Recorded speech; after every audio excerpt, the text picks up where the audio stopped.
Our media, thank you for joining today's availability with GM and head coach Derek Fisher. We'll also hear from Nia Coffey and Lauren Cox. We'll start with Raz Golden-Wude with Spectrum Sportsnet.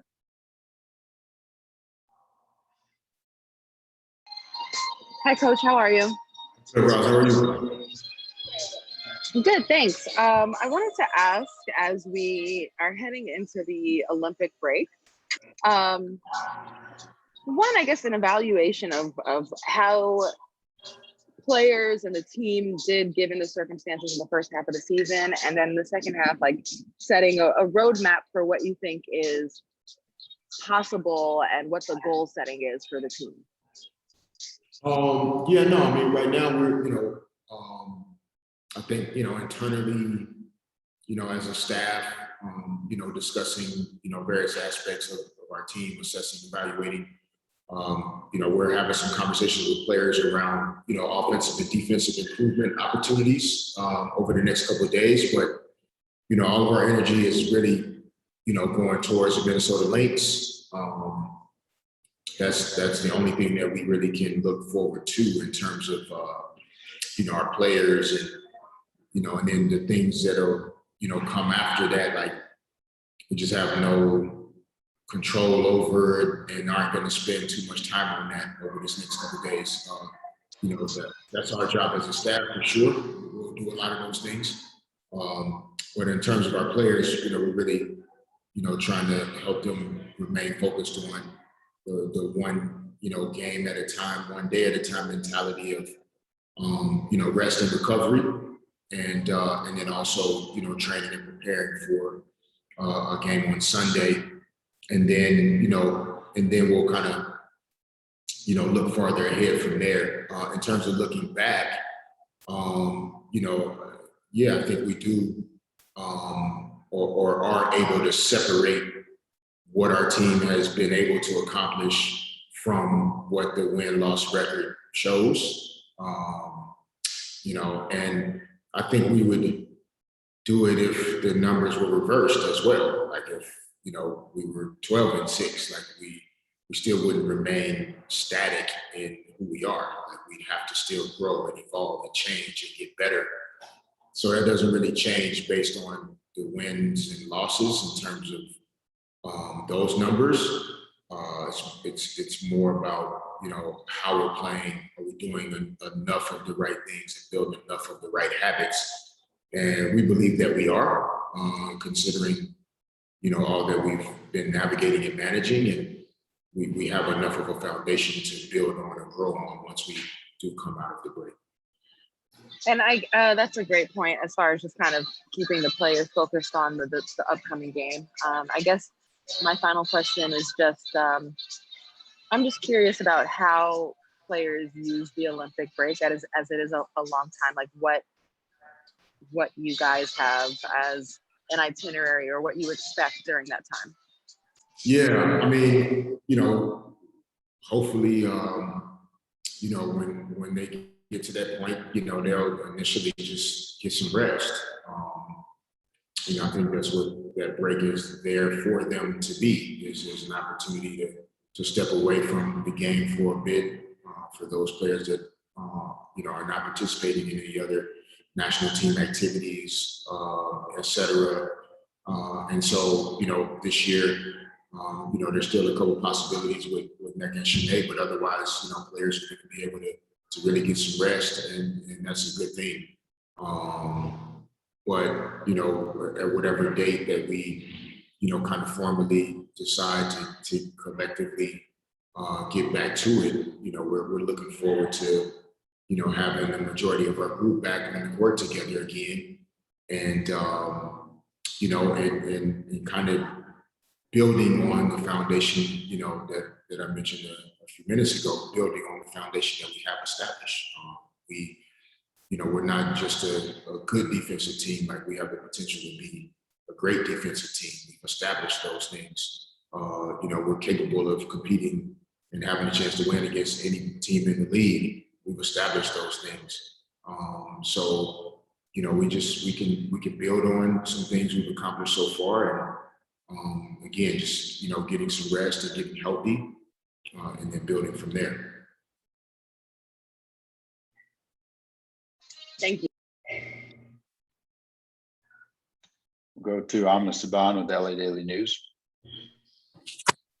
Hey, Coach.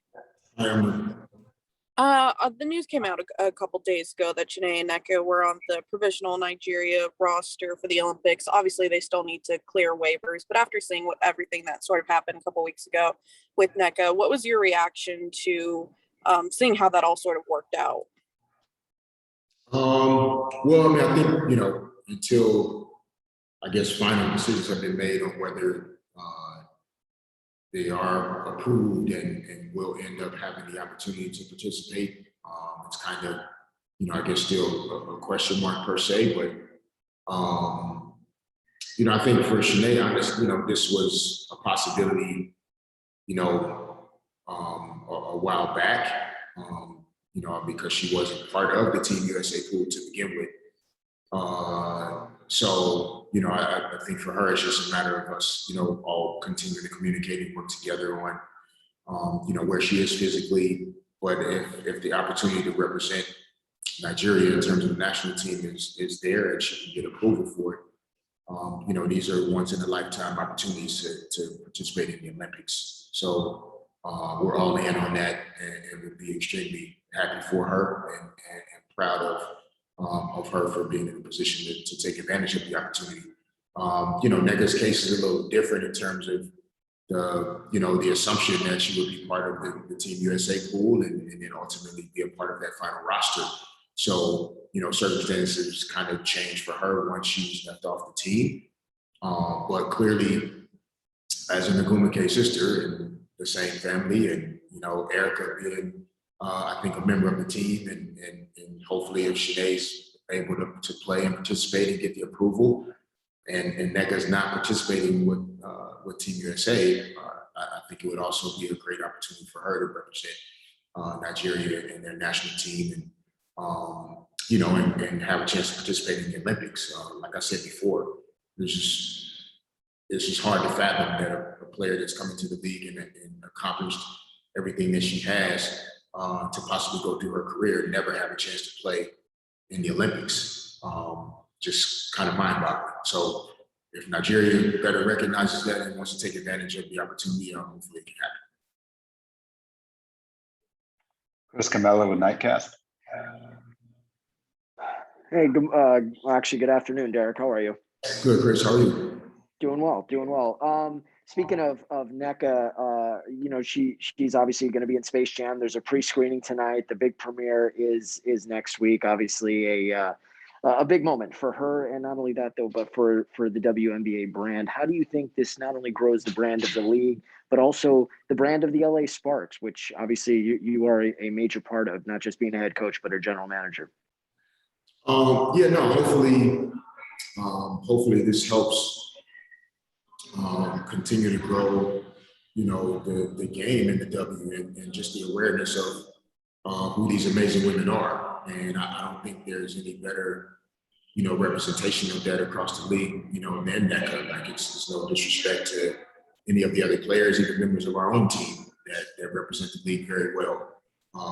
But we just really feel like Nneka is in a class of her own in terms of her power, her impact, her grace on and off the court, how consistent and efficient she is in everything that she does. And so hopefully, young kids and fans and, the casual kind of, Space Jam fans that maybe aren't as familiar with the WNBA or with women's basketball can, become more curious about, who Nneka is. And then, kind of go from there in terms of just like being more intrigued and maybe cutting on a Sparks game, after they get a chance to watch the movie. So I'm happy for Nneka that she got a chance to be involved in such an amazing project. And hope a bunch of people, a ton of people go out and watch this movie to learn more about Nneka, which will lead them to the W, which will lead them to the Sparks. And it all works out well. Sabrina Merchant with SB Nation. Hey, Derek. How's it going? Absolutely. Just wanted to check if there's any update on Christie's status for the last game. Yeah, no, for the next game, Christie won't play in the game, but I'm excited to see her today. She got her stitches removed on Tuesday when we left to go to Seattle. And so, seeing her face without the big bandage, wrapped across it and the swelling and discoloration and everything that she had going on, she looks great. And, not promoting plastic surgery or any doctors of any particular sort, but she looks great and she's smiling again, which is happy to see. So she won't play Sunday, but she's in the gym, getting work in and lifting and getting stronger. And we definitely are looking forward to having her back on the court coming out of the break as well. Tuknini win with the LA Times. Hey, Derek. You said previously that NECA not being chosen for Team USA kind of changed some of the timeline for when she would get back from her injury, but now that she's kind of in the mix for Team Nigeria, does that change the calculus back to whether we might see NECA or Chiney on Sunday? No, not really from like a risk aversion standpoint. I think that if Sunday's game was a game that decided more than what it will, I honestly think they both could play. But when you think about the way we need to be positioned coming out of the break, having anybody, whether Christie, Sinead, NECA, anybody that's missed the amount of time that they have without quality practice time, scrimmage, and those things, it wouldn't make sense to kind of just try to squeeze in this one game before the break just to get a medal for playing one game and then not have a game for a month anyway. So so that's our plan, at least for now. Both players are getting stronger, getting better, doing more things, but they won't play on Sunday, and we'll just look to be as close to full strength as possible, coming out of the break. And again, if they get a chance to play some basketball in the Olympics, that'll obviously help Team Nigeria more than Team USA, but it'll also hopefully be something that helps the Sparks, not just from a visibility standpoint, but both players get a chance to continue working themselves back into really good shape, so that when they come back, we can just kind of jump right in and be ready to go. Last one for Coach. We'll go to Rashawn Haylock with Spectrum Sportsnet. Hey, Coach. Hey, Sean. Going back to the break, are there rules in terms of how much the players can be in the facility or how much contact they can have with you as a staff, whether on court or off court, during the break? Yeah, the first like 7 to 10 days, there are some boundaries in terms of teams having to provide that mandatory time off, and then after that, the player herself and the team, from an involuntary standpoint, if the player's in market and wants to get some work in, we can make ourselves available. We'll make ourselves available, and we have several players that are going to be in that position. So so they'll have that first week or so to themselves with nobody bothering them, and hopefully them not bothering us. That's typically what happens. Like we try to push them out of the gym a lot of times, and they're calling us trying to get back in. So we'll take that same mentality into the break. Like, we're not going to worry them at all. And then after that first 7 or 8 days, then the players that are here in LA, I'm sure they'll start to reach out, and we'll start getting some individual workouts in, and once they, we'll all have to clear COVID protocols coming back in. And so, which are different than the ones we had starting the season, just due to the vaccination rates. That'll be a shorter window. But, once everybody's, checked the box there, we'll start getting back in the gym as far as individual, voluntary workouts, and then build it up to full team practices, later this month. When the other night in Seattle, it was another one of those games where, I mean, seemingly you did enough defensively, right, to have won that game. And there's been a few of those this year. Those types of games in particular, like how tough have those been? Like how have you handled those? Yeah, no, I mean, it's immeasurable how far those games are pushing us forward, right? Again, it's kind of like, not allowing ourselves to be defined by the final score, the win and loss aspect of it at this point in our trajectory. It's really about our growth and where we're headed. And these games have been invaluable for the growth of literally every player on our team. As a team collectively, this group has never been in these positions before together. And you can't replace the experience of playing in close games together, figuring out how to get stops, how to score, the situation, low shot clock, baseline out of bounds, understanding personnel, when we're switching, when we're not switching, having the confidence to step into a shot, or understanding that you're not going to be wide open in the fourth quarter of a big game. And that you have to have the ability to go make a play and create a shot opportunity for your teammate. So without these games, you just can't create that in practice. So it's been really good for us. And we've seen growth from our team and from several of our players, to be honest, that are getting these experiences for the first time. Thanks, Coach. Appreciate it. Thank you. Thanks, Coach. We'll have Nia Coffee next.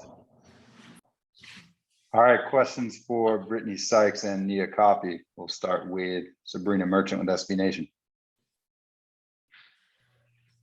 Hey, Brittany and Nia, how you guys doing?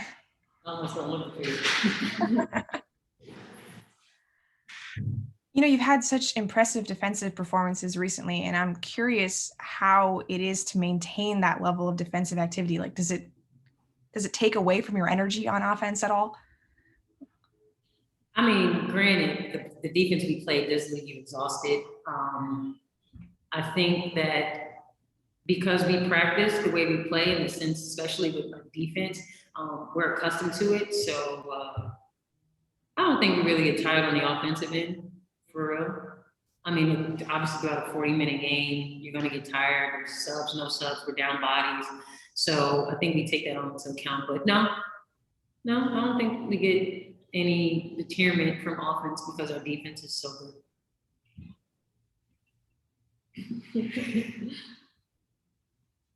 You good, Sabrina? Yeah, thanks. I'll go to John W. Davis with Winsider.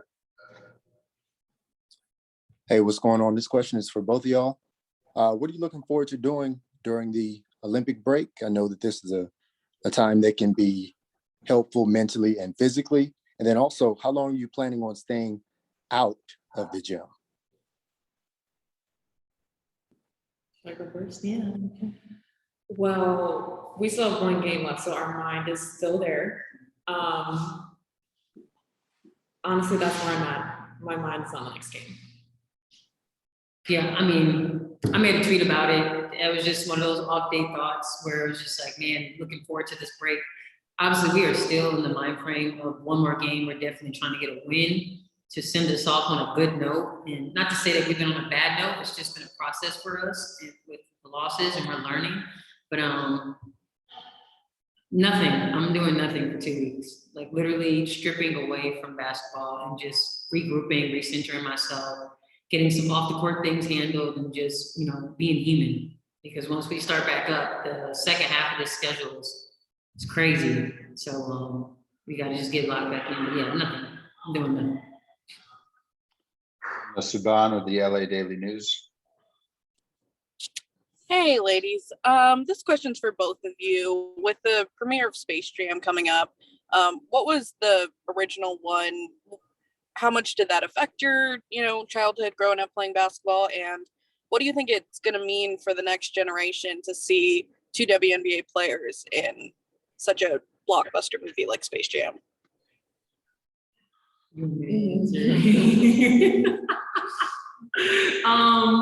I think it's dope. Like Space Jam, when we were younger, like that's obviously like like our generation, and that's what we watch. And that was our go-to. I think it's pretty cool that now they have like an updated version of Space Jam for kids with some more notable players in the movie. So obviously to have two WNBA players shows you the growth in the game. It shows you the growth in films, in inputting WNBA players. There's always male athletes in videos and in movies, but now we're starting to see more women, and then to have, athletes as women in the movie. It'll be dope to show like little girls like, hey, you can make it not only as a basketball player, but you can also be a basketball player and be in movies potentially, if that's what you want to do. So it's great. I like it. I like how the times are moving in our way. Sean Haylock with Spectrum Sportsnet. Hey, Nia. You had a couple nights where the ball just wasn't going in for you, but you were still able to do so many other things, right? Fill up the stat sheet in so many other areas. How do you process those moments and then, come back and have the offense pick up like it has for you the last couple of games? Just have the expectation of next play. Was it the right shot for that moment for the team? Yes. Did it go in? No. Okay, next play. What can I do for the team? That's what it. I put my money on Nia threes any day. I don't care if she missed 7 of them. You better shoot number 8. And then, Brittany, for you, just defensively, well, not necessarily defensively, but just some of the challenges, the foul trouble challenges you've had as a team. You in Seattle, I know Zowie, she's had a couple games where, she just had to sit because of fouls. Like how much of a hindrance is that for, this team already, shorthanded the way it is? And how do you process it when it's you sometimes, Overall, it's such an annoyance, especially when some of those fouls is like, come on, let us play basketball type of fouls. But as for me, I just personally have to get better with channeling my energy and my thoughts when I get in foul trouble. I tend to stay out of the game longer. And yeah, I'm sitting on the sidelines, but I can still be helpful to my team instead of sitting inside myself and being upset and talking about it. Dive into somebody else, dive into me, dive into Taylor, dive into other people, give them energy. So I'm really looking forward to doing that more. Hopefully I don't get in foul trouble anymore to try and test out that theory, but when it does come up, because it does happen, especially with the position that I play, if foul trouble comes, then I'll just stay ready. I gotta stay ready. Like it's 40 minutes in the game. So, it's lessons learned every time it happens, like last game. Time for 2 more. We'll go to Chris Camello with Nightcast Media. Hey, Brittany, Nia, thanks for taking the time this afternoon. Brittany, this question's for you only because you've been with NECA just a little bit longer. Can you hear me okay, by the way? Yes, I can hear you. Oh, okay. Just talking about NECA's role in Space Jam, how do you think that not only best represents the league, but also best represents the LA Sparks brand? We do everything. I mean, if you think about it, like it's just showing you that you can never have your hand in too many things. I mean, yes, you can, but NECA shows you what balance and discipline looks like the epitome. Like she walks with such grace. She walks with such discipline. She talks with such, man, and you just can't put words to who NECA is. And for her to do a movie, be the president of the WBPA, be the not captain, but be, our strong force on and off the court on the team, to be our symbol with the LA Sparks. The list can go on and on and on, the things that NECA has done. So for her to add on being a movie star. She don't like what we call it that, but for her being a movie star, whether she got a line or not, being able to step outside of basketball and how strenuous and how demanding our season is, for her to go and do that and still be who she is, man, come on. Get that woman an Emmy, Golden Globe, Oscar, whatever you want to give her. Just give her every award that you could possibly give her. I'll end with Roz Golden-Wude with Spectrum Sportsnet. Hey guys, how are you? Question for both of you. Something I'm just curious about is, as we're a game away from Olympic break, and I heard you talking about it a little bit earlier in the conversation, what do you like to do to balance and refocus yourselves? I'm so serious when I say I do nothing. I mean, obviously, like I meditate, I write. I don't think about basketball. I don't watch basketball. I don't talk about basketball. Like anything that engulfs athletics and I don't want it, because when we're in it, we are in it. So to be out of it already takes a lot out of us, because we feel like we're missing something, or we feel like we're not working hard. Like even in our 5th year in the league, it's hard to do nothing. Like it's really hard to absolutely do nothing. So for the next 2 weeks, for me personally, like doing absolutely nothing, not thinking about basketball, enjoying my puppy, enjoying my relationship, enjoying my family, like being a human, just being a human is what I look forward to. Oh, Nodder. I get a good meal in, I sleep, in my Bible, I read. That's what Crazy. Yeah. What kind of puppy do you have? I have Can we call him a puppy? he still is. He just turned 1 in June. His name is Shepherd Madison. He is a American Bully Terrier. He is not a pit bull. I'm tired of people calling my dog a pit bull. He's not a pit bull, but he's large. So cute. If you go on my story, or my Instagram, I promise you he's there. I'm a proud parent. That is awesome. Thank you guys. Thank you guys. Thank you. And John, if you can hear me, thank you for that write-up. Slim for D-Boy.